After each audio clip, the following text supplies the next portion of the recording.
예, 오늘은 요한복음 13장 후반을 통해서 최후의 만찬 두 번째 시간 새 계명이라는 제목으로 살펴보도록 하겠습니다. 우리는 예수님께서 이 땅에 오셔서 우리를 위해서 죽으신 그 사역 중에 가장 중요한 기간이 3년 동안 사역을 하셨는데 마지막 일주일 기간이다, 이렇게 말씀을 드렸습니다. 그리고 마지막 일주일 기간 중에서 특별히 또 제자들과 마지막 만찬을 한 것이 최후의 만찬이죠. 예수님 마지막 식사예요, 이게. 제자들과 마지막 식사를 하면서 이제 유언을 하시는 거죠, 제자들한테. 그래서 유언을 하시는 것이 이제 13장이 되는데, 그 첫 번째 유언이 지난주에 최후의 만찬 첫 번째 유언이 종이 되어 섬기라, 이런 이야기였어요. 기억나시죠? 그래서 두 가지 이야기를 하시는데, 첫 번째는 종이 되어 섬겨라 하는 이야기를 하셨고, 오늘은 서로 사랑하라. 그래서 이 두 가지 이야기를 당부를 하셨어요. 그게 마지막 예수님께서 제자들에게 남긴 유언이에요. 중요한 이야기죠. 그래서 섬기라는 것은 유다처럼 되지 않기 위해서 우리는 낮아져서 종이 되어서 섬길 때만이 우리가 유다처럼 되지 않고 꿋꿋하게 서서 이 세상의 악을 이겨내고 구원의 바늘에 들어설 수 있다. 하나님 나라에 들어갈 수 있다. 이렇게 이야기를 했습니다. 그래서 너희들은 반드시 종이 되어서 섬겨라, 이렇게 얘기를 했습니다. 오늘은 이제 두 번째 계명을 이야기하시는데요. 서로 사랑하라. 그래서 이건 새 계명이라 이렇게 얘기를 하시는 거예요. 새 계명. 그러면 이게 옛날 계명하고 새 계명하고 차이가 뭔가 있겠죠. 그래서 새 계명, 사랑하라는 게 구약에도 뭐 서로 사랑하라 그랬는데 신약에도 있는데 뭐가 틀릴까? 왜 새 계명이라고 그럴까? 옛날의 이야기를 다시 하는데 뭔가 특별한 의미가 있겠죠. 근데 그것을 우리가 한번 찾아보도록 하겠습니다. 우리가 지난주에서 이어지는 이야기라 잠깐 지난주 이야기를 보면 예수님이 마지막 식사 자리에서 제자들의 발을 씻겨줬어요. 그래서 몸소 씻겨주고 예수님이 몸소 종이 된 거죠. 제자들이 종이 돼서, 종이 발을 씻겨주는 거니까 종이 돼서 발을 씻겨주고 나서 나처럼 너희도 종이 되라, 이런 얘기를 했어요.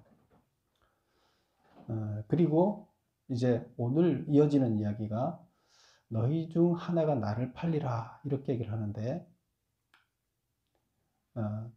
유다가 예수님을 팔게 되죠. 근데 뭐 아무도 지금 제자들 중에는 감히 뭐 자기 12명의 제자들 중에 누가 감히 예수님을 팔 수 있을까? 팔 자가 없다. 자기들은 그렇게 생각을 하고 있는 입장이고요. 그런 자리에서 한 명이 분명히 나를 팔 것이다, 이렇게 얘기를 합니다. 자, 21절을 볼까요? 예수께서 말씀하시되 심령이 괴로워 증언하여 이르시되 내가 진실로 진실로 너희에게 이르노니 너희 중 하나가 나를 팔리라. 여기서 보면 예수님이 심령이 괴로워서 얘기를 했다 그랬어요. 누가 나를 파는 것이 괴로운데, 왜 그러면 괴로운 그 마음이 나를 팔아서 배반했기 때문에 괴로운가? 우리는 그렇게 느낄 수가 있죠. 내가 배신당해서 그 배신감 때문에 괴로운가? 그렇게 볼 수도 있겠죠. 그런데 그거보다는 이 전체 흐름을 보면 예수님께서 내 제자의 운명이, 내가 배신당한 것보다 내 제자가 지금 구원받지 못하고 죽어가는 자가 된다는 것 때문에 너무 괴로운 거예요. 예수님은 어차피 사람들을 구원하러 오셨고 죽으러 오셨기 때문에 나를 배신하는 거에 대해서는 뭐 세상 사람들이 다 그럴 거라고 생각하기 때문에 크게 개의치 않아요. 그러나 내가 가르친 제자 중에서, 여지껏 공들여 3년 가르쳤던 제자 중에서 이런 자가 나타났다는 게 잘 알잖아요. 그 자가 구원받지 못하고 죽음의 길로 가서 처참한 운명을 맞을 걸 생각하면 그게 괴로운 거예요. 22절, 제자들이 서로 보며 누구에게 대하여 말씀하시는지 의심하더라. 제자들은 도대체 누구를 얘기하는 걸까? 누가 판다는 걸까? 23절, 예수의 제자 중 하나 곧 그가 사랑하는 자가 예수의 품에 의지하여 누웠는지라. 이게 누구예요? 사랑하는 자. 예, 요한이 지금 자기를 항상 이렇게 표현해요. 뭐라고 썼어요? 제자 중 하나 곧 그가 사랑하는 예수님이 사랑하는 자가 예수의 품에 의지하여 누웠는지라. 자기 자신을 항상 요한은 이렇게 표현을 해요.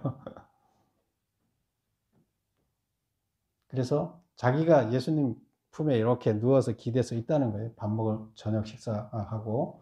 그 다음에 24절 시몬 베드로가 머리짓을 하여 말하되 말씀하신 자가 누구인지 말하라 하니.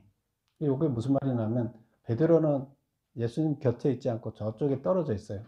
그러니까 예수님한테 기대서 있는 요한한테 고개짓을 하면서 야, 그거 한번 물어봐. 그 누구래? 우리 12명 중에 누군 거야? 살짝 한번 물어봐. 이렇게 이제 요한한테 물어보라고 가까이 있으니까 이제 했다는 거예요. 그게 이제 24절 시몬 베드로가 머리짓을 하여 말하되 말씀하신 자가 누구인지 물어봐라 이렇게 했다는 거예요. 25절 그가 예수의 가슴에 그대로 의지하여 말하되 주여 누구니까. 그래서 이제 가까이 있으니까 물어봤다는 거죠. 예수께서 대답하시되 내가 떡 한 조각을 적셔다 주는 자가 그니라 하시고 곧 한 조각을 적셔서 가롯 시몬의 아들 유다에게 주시니 그 조각을 받은 후 곧 사탄이 그 속에 들어간지라. 이에 예수께서 유다에게 이르시되 내가 하는 일을 속히 하라 하시니라. 그래서 보면은 물으니까 다른 사람들이 다 알 수 있는 것처럼 떡을 이렇게 포도주에 적셔서 먹게끔 줬다는 거예요. 그래서 여기 그 전에 얘기를 하죠. 내가 떡 한 조각을 적셔다 주는 자가 나를 팔자다. 이렇게 얘기를 하면서 적셔다가 줬어요. 그랬더니 그 조각을 받은 후 사탄이 그 속에 들어갔다. 그럼 예수님이 떡을 줬기 때문에 사탄이 들어간 거예요? 예수님이 사탄을 넣어준 거예요, 그러면? 예, 이거 우리는 이렇게 문자적으로 보면 그렇게 착각할 수가 있어요. 아, 예수님의 뜻을 이루기 위해서 제자 중 한 명이 사탄이 들어갈 수 있도록 떡을 떼서 줬나 보다 이렇게 할 수 있는데 그런 의미는 아니에요. 이거는 기록하다 보니까 그렇게 묘사가 되어 있는 것이어서 착각할 수가 있는데 그런데 그 다음에 보면 그 다음 이어서 볼게요. 이 말씀을 무슨 뜻으로 하셨는지 그 앉은 자 중에 아는 자가 없고 28절에 보면 그렇게 나오죠. 그러니까 떡 조각을 받아 먹은 유다한테 사탄이 들어갔다. 그리고 예수께서는 유다에게 내가 하는 일을 속히 하라. 사탄이 들어갔으니까 이제 내가 예수를 팔아먹으려고 계획했던 것들을 빨리 실천하라 이 얘기예요. 그렇게 얘기를 했는데 28절에 보면 이 말씀을 무슨 뜻으로 하셨는지 그 앉은 자 중에 아는 자가 없다. 제자들은 지금 이게 무슨 소리인지 모른다는 얘기예요. 근데 유다는 알까요? 모를까요? 뭐 자기소개 뭐 계획하고 있었는데 너가 하려고 계획한 거 지금 해. 그랬는데 모를까요? 다 알죠. 근데 제자들은 모른다는 얘기예요. 그 다음을 보세요. 그 제자들이 어떤 생각을 했나 하면 그 말이 무슨 말인가?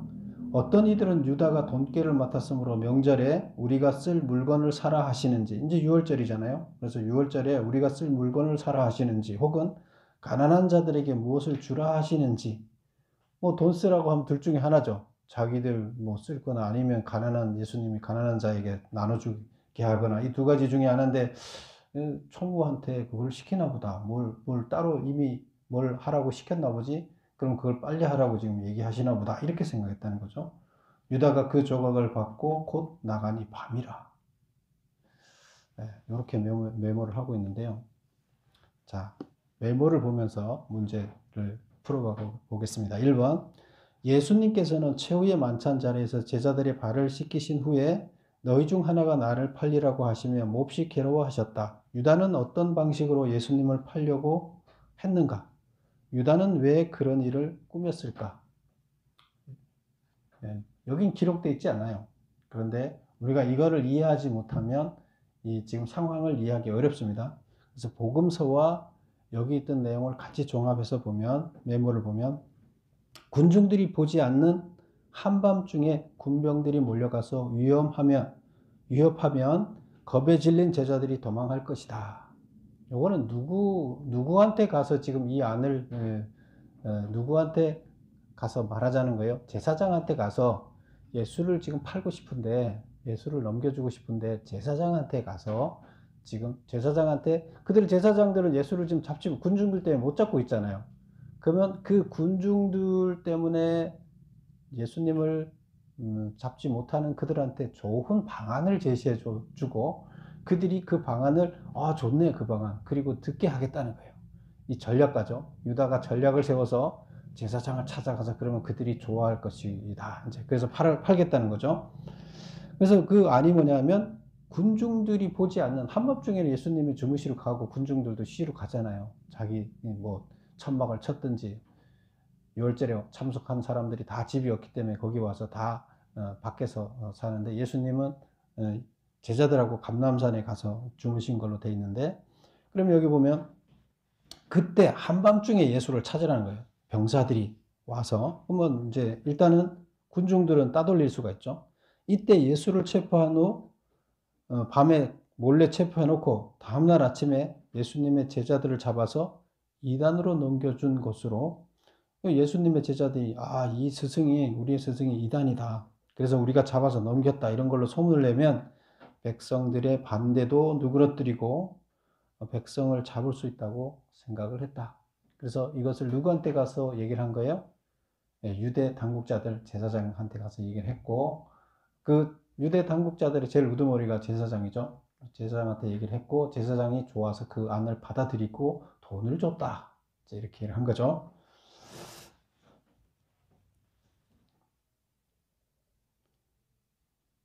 예수님을 팔려고 했다. 유다는 왜 그런 생각을 꾸몄을까? 유다는 왜 그런 생각을 했을까요? 예수님이 초능력으로 로마를 물리치도록 하기 위해서다. 그래서 우리가 그전에도 말했지만, 유다는 예수님을 찾아온 목적이 예수님이 초능력을 행하는 자이기 때문에 표적을 행했다 그랬죠. 그래서 이분은 분명히 메시아인데 정치적인 메시아로 이제 이해를 했고, 이스라엘 백성들을 살릴 수 있는, 이스라엘을 로마의 지배를 받고 있는데 로마의 압제를 물리칠 수 있는 지도자로 봤어요. 왜? 지금 힘으로는 도저히 로마를 이길 수 없거든요. 각대국을. 뭐 이스라엘 조만하잖아요. 사람도 몇 명 안 되고 무기도 없고. 근데 초능력으로 가능하다, 이렇게 봤고, 그렇다 그러면 그 메시아를, 초능력을 행할 메시아를 찾고 있었는데 이분이다. 그러면 내가 이분을 밑에 들어가서 이분과 함께 이 나라를 구해야 되겠다 하는 그런 의도에서 예수님을 찾아왔다 그랬죠. 근데 예수님 찾아와 보니까, 실제로 와 보니까 예수님은 정치를 할 생각이 없어요. 왕이 될 생각도 없어요. 제사장 이런 거 될 생각도 없고, 그렇다 보니까 로마랑 싸울 생각도 안 하고 계세요. 왕이 될 생각도 없고 로마와 싸울 생각도 없어요. 이게 지금 자기가 생각하고 있던 메시아가 아닌 거예요. 그런데 분명히 이분이 능력이 있어요. 그러면 이 능력을 어떻게 발휘해서 로마랑 싸우게 만들까? 자기가 하겠다는 거예요. 내가 작전을 세워서 예수님이 내 작전에 말려서 결국에 예수님이 내 뜻대로 움직이게 만들겠다는 거예요. 어떻게? 예수님이 죽을 위기에 몰리면, 로마가 예수를 죽이려고 그러면 분명히 예수는 로마를 그냥 두지 않을 것이다. 왜? 기적을 행하는 자니까. 그렇다 그러면 내가 예수와 로마를 서로 싸우게끔 만들어야 되겠다. 그 역할을 내가 해야 되겠다. 예수를 하는 것은 결국 뭐예요? 로마 재판장에 세우는 거죠. 로마가 재판을 받아서 예수를 사형에 처하게 만들면, 내란죄로 사형에 처하게 만들면, 예수님은 결국에 로마 자기를 사형 죽이는데 가만히 있겠냐? 그렇다 그러면 로마를 쑥대밭을 만들 수도 있다. 그 역할을 내가 해놔야 되겠다. 그럼 이게 내가 예수를 팔아서 재판정에 세우고, 재판정에서 사형 선고가 나고, 그 사형을 면하기 위해서 예수가 로마를 쳐야 된다. 이게 이제 유다의 전략이에요. 유다의 전략 나쁘지 않죠? 그리고 제사장들도 들어보니까 뭐 로마를 치고 이런 건 얘기 안 했겠죠. 예수 잡아서 죽일 수 있습니다. 이렇게만 얘기를 했고, 자기들의 꿍꿍이 속이 있었기 때문에 다른 얘기 안 하죠. 거기까지만 얘기하니까 제사장들은 좋다. 그렇게 된 겁니다. 근데 이런 모든 정황들을 예수님은 알고 계실까요? 모르고 계실까요? 다 그들의 속을 훤히 다 들여다보고 계신 거죠. 영적인 예수님이, 하나님의 영이 운행하시면서 그걸 다 아시는 거죠. 2번 보겠습니다. 멀리 앉아있던 베드로가 예수께 가까이 앉아있던 요한에게 예수를 팔 자가 누구인지 물어보라고 하자 요한이 물었다. 예수님은 어떻게 대답하셨는가? 내가 떡 한 조각을 적셔다 주는 자가 그니라 하시고 곧 그 한 조각을 적셔서 유다에게 주었다. 그래서 사실상 이제 이 떡을 줬는데 그 다음 그 보면 3번 마귀는 어떻게 침투하는가? 떡을 받은 유다가 지금 마귀가 들어갔다 이렇게 얘기를 하고 있잖아요. 근데 그것을 설명이 필요해요. 3번을 보면 보세요. 마귀는 어떻게 침투하는가? 예수께서 유다에게 이르시되 내가 하는 일을 속히 하라고 하셨다. 예수님은 어떤 심정으로 이렇게 말씀하셨을까? 제자들이 그 의미를 이해했을까? 마귀는 어떻게 침투해요? 마귀는 먼저 우리한테 생각을 넣어줍니다. 자기 생각을 넣어줘요. 자기 생각을 넣어주면 그 생각을 우리가 마귀의 생각을 덥석 물어요. 왜? 내 욕심을 채워줄 수 있는, 내가 바라는 것을 채워줄 수 있는 생각이면 그걸 덥석 무는 거예요. 물고기가 미끼를 무는 거랑 똑같은 거예요. 마귀가 던져둔 생각을 우리가 딱 물었어요. 그럼 이제 마귀의 던진 미끼에 걸려서 우리는 마귀 낚싯대에 걸린 거예요. 그 다음부터 어떻게 자유로워요? 그 물고기가? 그걸 먹는 순간에 우리는 자유롭지 않습니다. 마귀한테 잡힌 거예요.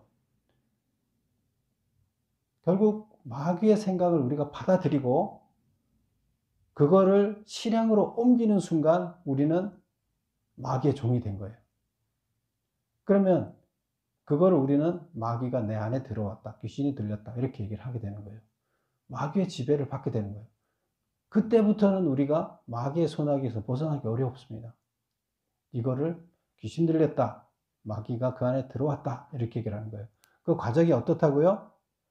마귀가 생각을 우리한테 넣어줘요. 야, 너 요렇게 해. 이렇게 하면 너한테 좋을 거야.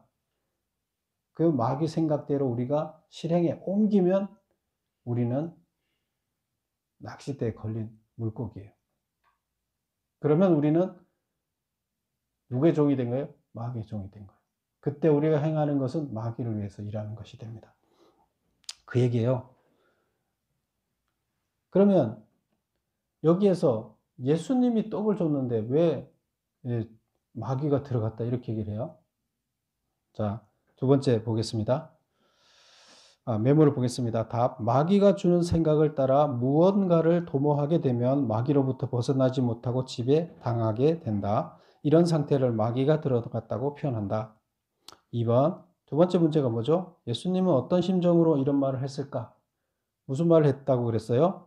내가 하고자 하는 일을 빨리 진행해라. 그 얘기는 무슨 말이에요? 너가 나를 팔려고 그랬지? 지금 빨리 가 팔아먹어. 이 얘기예요. 근데 그게 무슨 뜻으로 했느냐? 문자적으로는 계획한 것을 빨리 실천에 옮기라는 뜻이다. 그러나 나는 내가 세운 계획을 다 알고 있다. 잘못된 것이니 포기하고 돌이키라는 뜻이다. 지금 계속 앞에서부터 이 문장에서도 얘기를 했었죠. 앞에서부터 예수님이 괴롭다. 심령이 괴롭다. 왜 괴로워요? 유다가 지금 망가지는 게 괴로운 거예요. 나를 팔아먹은 게 괴로운 게 아니라 유다가 망가지는 게 괴롭고 유다가 제자로서 돌아와서 큰 일을 감당해야 되는데 앞으로 애국자가 되겠다고 하지만 마귀가 주는 생각에 잘못된 길을 가고 있는, 그래서 비참한 최후를 맞게 되는 그 때문에 심령이 괴로운 거예요. 그래서 계속 얘기를 했죠. 그 전부터 계속 경고를 해왔어요. 한 놈이 날 팔 거야. 이게 뭐예요? 경고예요. 너희 중에 나 지금 팔라고 생각하는 놈이 있어? 마음 바꿔. 잘못된 거야. 지금 실행해. 이건 마지막 기회예요. 너 실행해라. 이 얘기는 뭐예요? 마지막 기회니까 너 돌아설 기회를 줄게. 이 얘기예요. 그 전에 계속 발을 씻어줬죠. 발을 씻어줄 때도 사실은 누구를 위해서 가장 마음에 두고 한 얘기라 그랬어요? 지금 12명 중에 한 명 돌아서 있는 제자한테 너 지금 너 생각대로 나를 움직이려고 하지. 내가 너 생각대로 움직여주기를 바라고 너가 높아져 있는 거 아니야. 너가 지금 나를 통제하려고 하는 거 아니야. 그 생각 버려. 종이 돼서 내가 하는 말대로 따라. 섬겨. 그러지 않고 너 생각대로 실행하려고 하면 너 생각이 뭐예요? 마귀가 준 생각이에요. 그거 물었잖아. 그거 빨리 놓고 내가 준 생각, 내가 준 말을 물어. 종이 돼. 이걸 물어. 그걸 버려. 이 얘기예요. 근데 안 했잖아요. 안 하니까 이제 한 놈이 날 팔려고 한다. 떡을 받는 놈이 그 놈이다. 이게 뭐예요? 한 놈을 지명하기 위한 과정이 아니에요. 나쁜 놈을 지적하기 위한 과정이 아니에요. 계속 경고를 하면서 생각을 바꾸라고 얘기를 하는 거예요. 그래서 돌아올 기회를 계속 주면서 괴로워하면서 다시 원래 제자대로 돌아오기를 바라는 거예요. 근데 그게 끝까지 안 됐죠. 마지막에 이제 속히 행하라. 이것은 내가 다 알고 있으니까 지금 그 나쁜 짓을 그만두라는 얘기예요. 마지막 기회다. 속히 그만둬라. 그런 뜻이에요. 항상 반어법으로 문자적으로는 쓰인 거하고 반어법으로 우리는 이 정황 속에서 전체적인 상황 속에서 해석을 해내야 된다 그랬죠. 그런 이야기였어요. 그 다음에 세 번째 문제가 뭐였죠? 제자들은 그 의미를 이해했는가? 이해 못했죠? 다른 제자들은 그 말뜻을 이해하지 못했지만 유다는 다 알아들었다. 그러나 유다는 돌이키지 않았다. 돌이키지 않았죠. 유다는. 그게 마지막 문장에 있죠. 30절에 보세요. 유다가 그 조각을 받고 곧 나가니 밤이라. 나간다는 건 자기 마귀의 생각대로 실행하러 간다는 얘기잖아요. 예수님이 한 얘기는 실행하러 가라고 했지만 실제로는 그거 물은 거 놓고 종이 되라는 내 말을 따라서 섬기는 자가 되라. 나를 어떻게 해서 예수를 갖고 장난치려고 하지 말고 예수를 섬기는 자로 낮은 자가 되라고 지금 얘기를 하는 거예요. 근데 안 받았잖아요. 그래서 나가니 곧 밤이러라. 여기서 이 밤이라는 게 밖에 깜깜한 밤일 수도 있지만 유다한테 드디어 마귀의 그 어두움을 그 낚시에 걸려서 밤으로 떨어지고 말았다. 나락으로 떨어지고 말았다. 깜깜한데 떨어지는 운명이 되었다. 이제 이런 이야기가 되기도 합니다. 그래서 유다가 팔려고 하는 그것을 돌이키려고 예수님께서는 이렇게까지 마지막까지 안간힘을 쓰셨다. 그러나 하나님의 법은 뭐라 그랬어요? 하나님은 우리의 생각을 절대로 강제하지 않으신다. 마귀는 강제로 하지만 항상 선택권을 주고 끝까지 하나님이 우리한테 자유권을 줬는데 그걸 강제하지 않아요. 그래서 선택은 우리가 하게. 그러나 깨닫고 돌아올 수 있는 기회는 항상 하나님께서 주신다. 성령이 하시는 일도 마찬가지예요. 성령이 우리한테 오셔서 깨닫게 해주시 성령이 우리를 강제로 뭘 못하게 하지 않아요. 선택은 우리가 하는 거예요. 운명은 우리가 결정하는 겁니다. 그래서 유다는 결국에 예수님의 뜻에 따르지 않고 마귀의 뜻을 잡았어요. 그리고 밤이 됐어요. 다음으로 넘어가 보겠습니다. 31절 그가 나간 후에 예수께서 이르시되 지금 인자가 영광을 받았고 하나님도 인자로 말미암아 영광을 받으셨도다. 누군가가 예수를 팔아서 넘겨줄 것이지만 예수님은 예수님의 제자가 아닌 자가 됐으면 하는 바람이 강했죠. 그러나 일단은 이미 그가 마귀의 그 생각을 지금 아직까지 실행을 안 하면 어때요?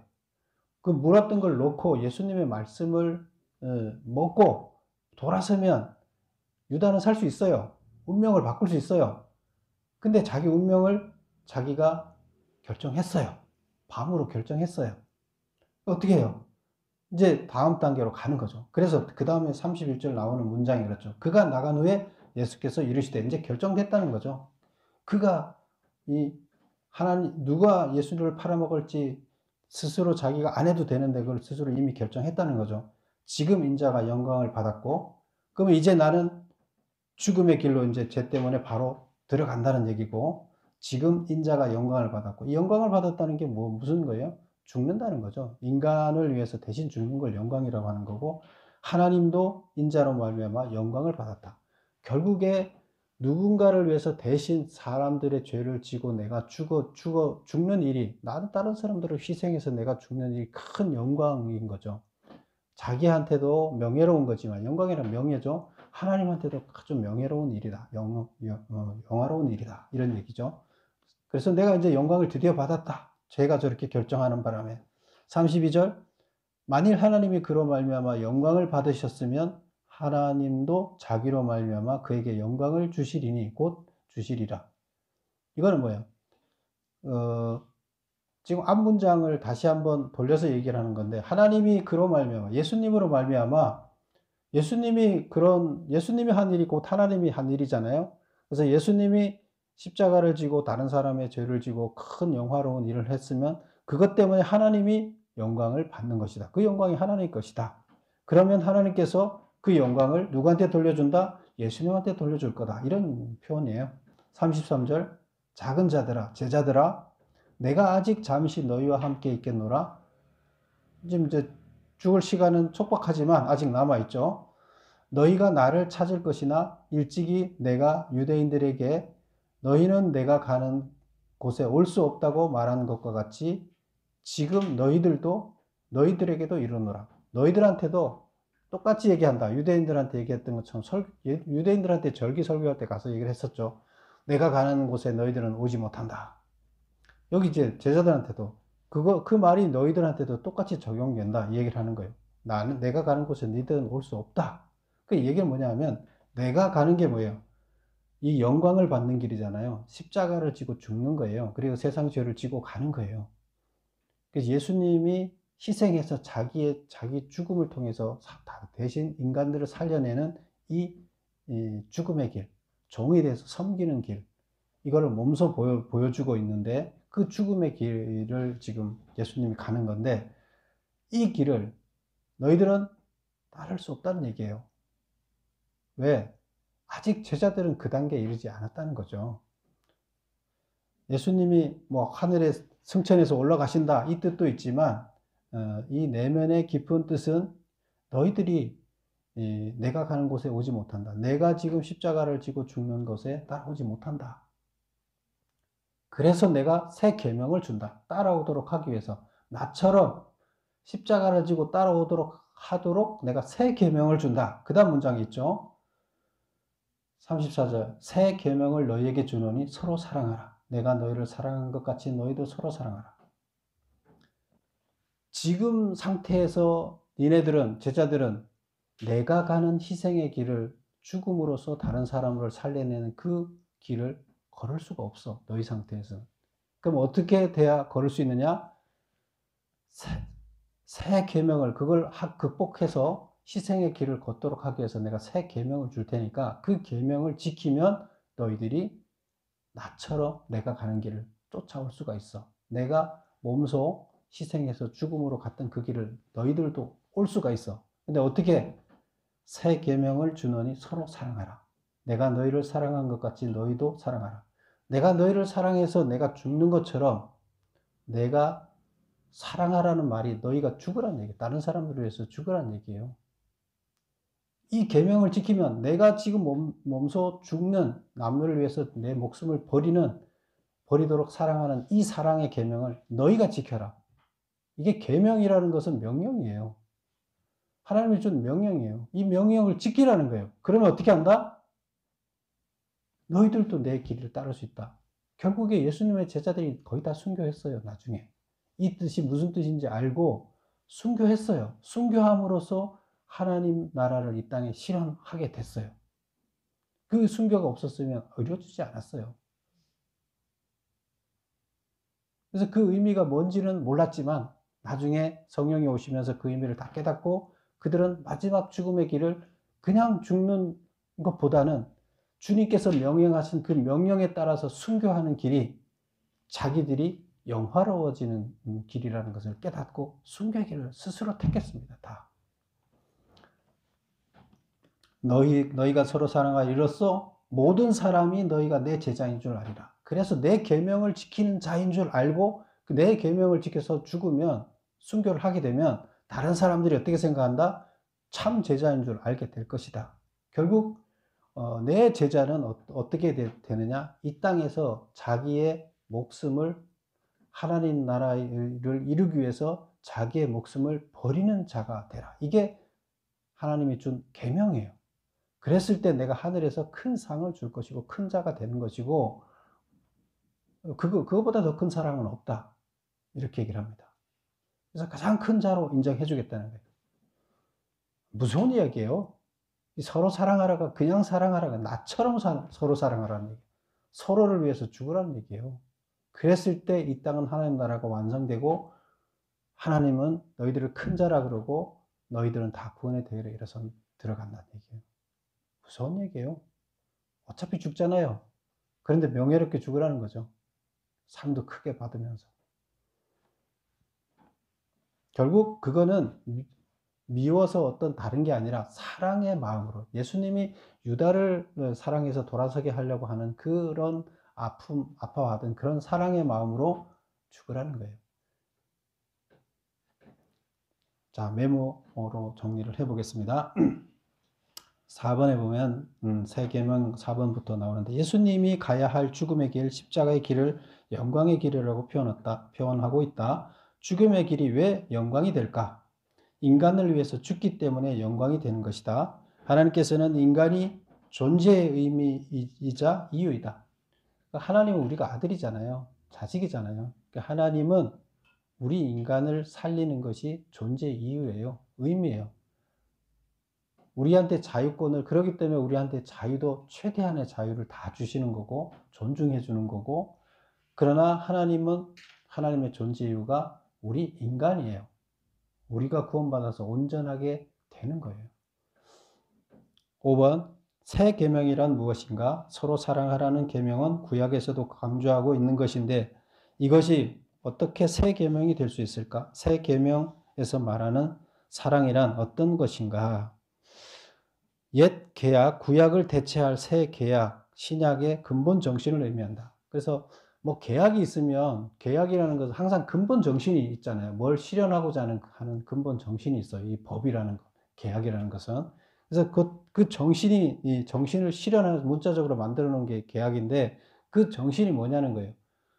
구약의 정신, 신약의 정신이 있을 거죠. 근데 예수님이 와서 제자들과 새로운 계약을 체결하는 거잖아요.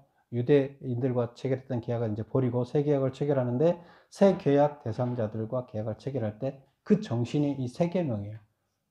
새 계명이 뭐라고요? 내가 죽은 것처럼, 내가 실천한 것처럼 그대로 본받아서 너희들도 남을 위해서 죽으라는 거예요. 그게 사랑이라는 거예요. 사랑의 실천이라는 겁니다. 그래서 이것이 근본 정신이라는 겁니다. 이게 예수님이 온 계약의 정신이 그거라는 거예요. 그 다음 두 번째, 구약의 명령은 내 몸과 같이 서로 사랑할 것을 명령한 인간적 측면의 명령이다. 구약도 명령이죠. 그런데 그때는 그냥 서로 사랑하라. 내 몸과 같이 서로 사랑하라. 너가 내 몸을 아끼듯이 다른 사람을 아껴라. 이게 구약의 정신이에요.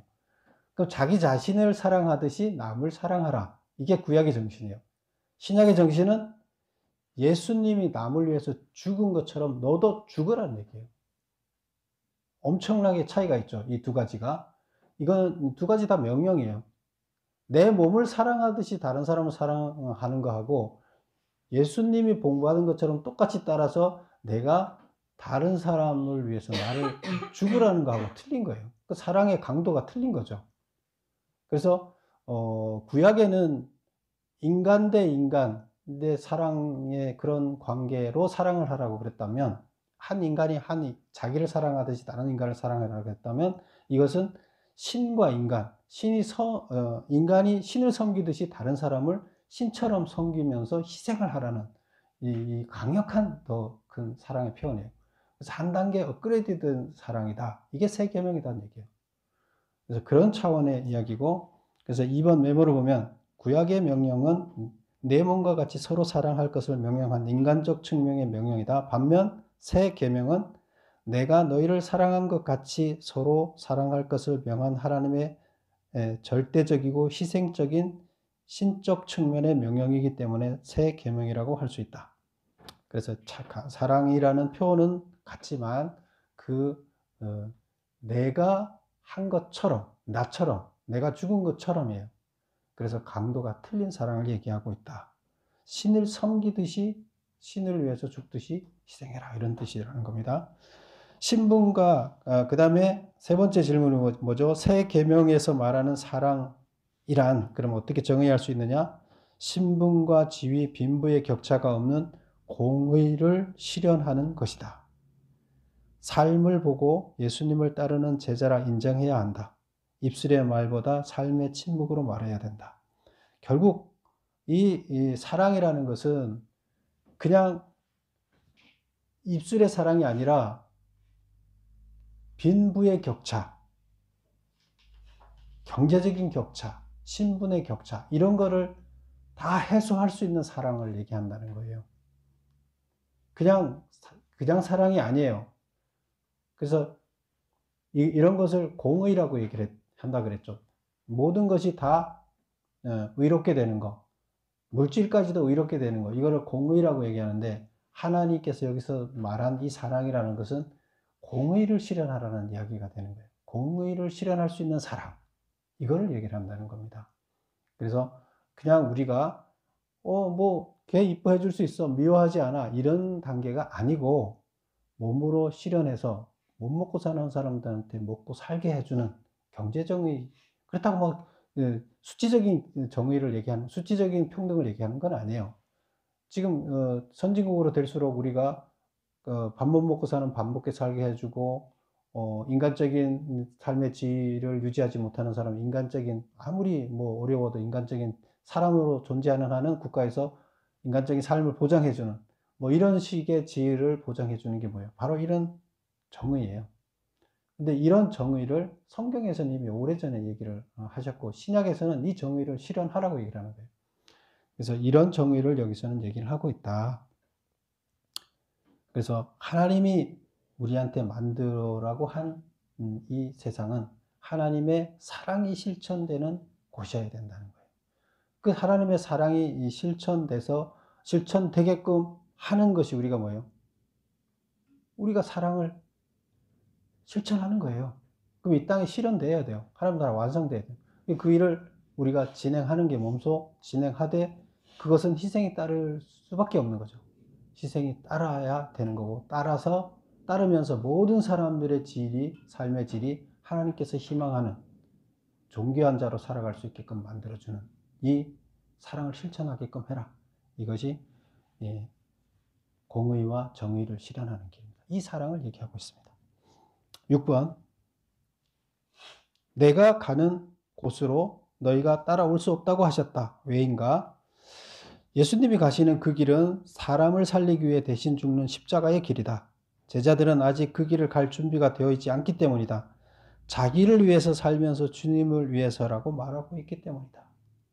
다 자기 욕심을 위해서 교회 나와요. 그런데 겉으로는 하나님을 위해서 한다고 하지만 실제로 자기를 위해서 해요. 이런 단계에서는 아니라는 거예요. 제자들이 지금 아직 그런 단계에 머물러 있기 때문에 자기 자신을 위해서 신앙을 가질 뿐이지, 자기를 죽음으로 인해서 죽으면서 하나님의 뜻을 실현하기 위해서 하는 단계, 죽을 수 있는 단계에 이른 단계가 안 됐다는 거예요. 예수님의 가는 길을, 희생의 길을 따라올 준비가 안 됐다는 거예요. 더 업그레이드가 돼야 예수님이 간 희생의 길을 따를 수 있다. 그래서 우리한테 준 계명이 뭐예요? 희생하고 죽어야 된다. 예수님처럼 그렇게 했을 때 사랑을 실현할 수 있다. 이게 계명이에요. 이 신약의 사랑의 계명은 무서운 계명이에요. 그래서 우리는 이 땅을 살고 있지만 하나님의 뜻을 실현하기 위해서 살고 죽을 때도 하나님의 뜻을 실현하기 위해서 죽어야 해요. 그게 곧 사랑의 실현이에요. 모든 사람들이 공의와 정의를 누릴 수 있는 세계를 만들기 위해서 살고 죽는 것이 하나님의 뜻이고 그것을 실현했을 때 하나님은 우리를 구원받을 자라 인정하신다는 거고 내가 가는 길을 너희가 드디어 쫓아오는 것이구나 얘기를 하신다는 겁니다. 모두 여러분들은 하나님이 가는 예수님이 가신 그 길을 찾아가는 그래 사랑을 실현하는 여러분이 되시기를 축원합니다. 기도드리겠습니다.